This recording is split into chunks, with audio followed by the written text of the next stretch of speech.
if you need to shift your energy because you're in fight and flight, maybe you're, some fear or something has caused you to shut down, or, run away and hide, or start to control.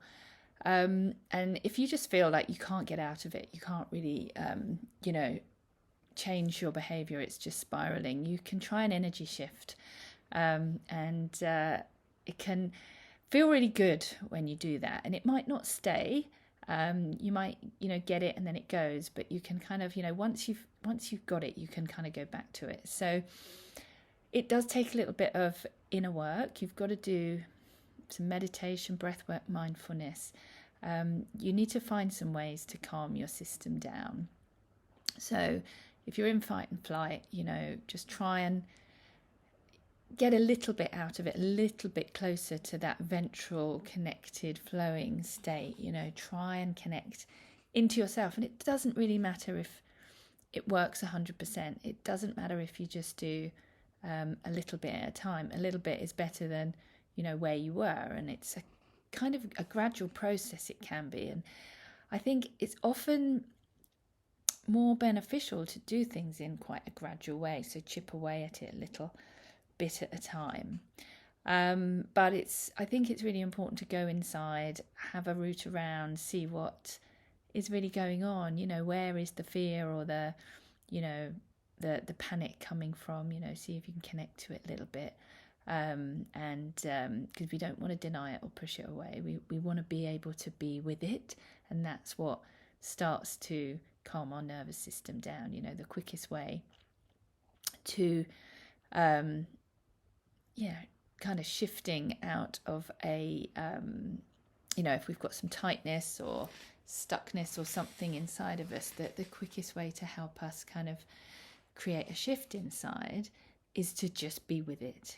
Go, okay, that's a really uncomfortable feeling of fear, sadness, anger, whatever it is, loneliness, all the above, and just kind of try and sit with it for a little bit. That's the only way. Like trying to force or push or anything like that just doesn't really help in the long run.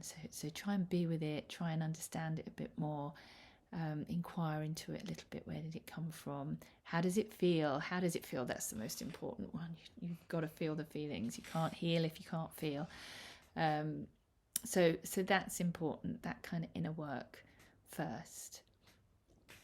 Then I think you can draw on maybe external sources, and it kind of depends what you're into. But whatever you do, you really want to go into it with a feeling of wanting to really embody that feeling. So I might say, okay, you could choose to listen to some really lovely music that you like, and maybe move around to it a bit, dance around to it. The only thing about music is don't do anything that's going to distract you from it, and don't be in your head. You've got to feel it in your body. That's the whole point of creating an energy shift inside of us. So the movement really helps as well, because it can really unlock things and really shift things for us. So music can be great. It could be a walk, it could be some yoga, or that kind of exercise, or motion, movement, where we're breathing, we're connecting into ourselves. But it's all about connection. We've got to connect into our bodies, and we've got to feel that nourishing, yummy feeling inside of us.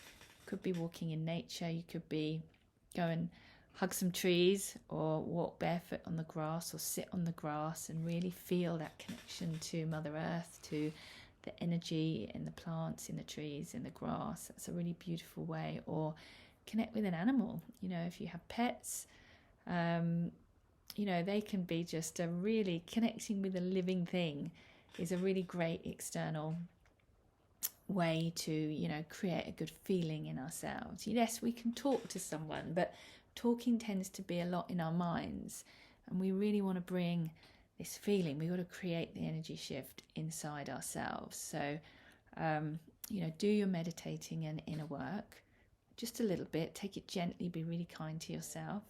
Be really compassionate. The second one is an external source, whether it's music or whether it's reading something, or it could be just inspirational quotes online, but feel them.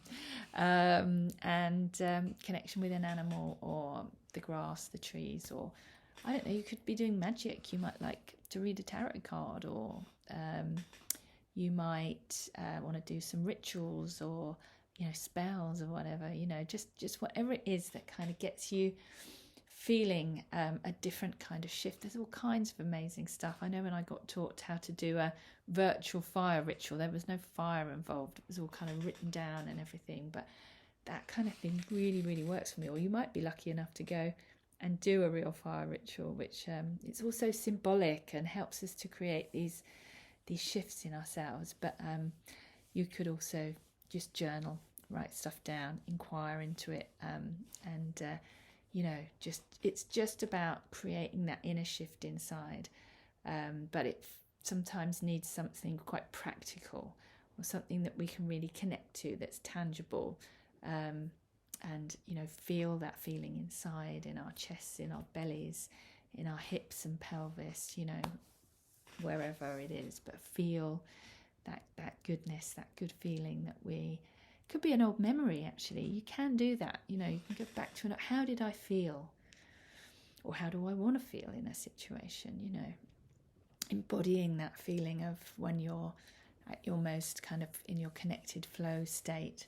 But it's all about creating that inner kind of energy shift inside, connecting to a really good feeling, a nourishing feeling inside. And then the third thing is taking action. And, you've got to do this. You have to take action. That's how we rewire our neural pathways. It's how we teach our subconscious that this thing that we're worried about, panicking about, scared about, isn't always going to go wrong.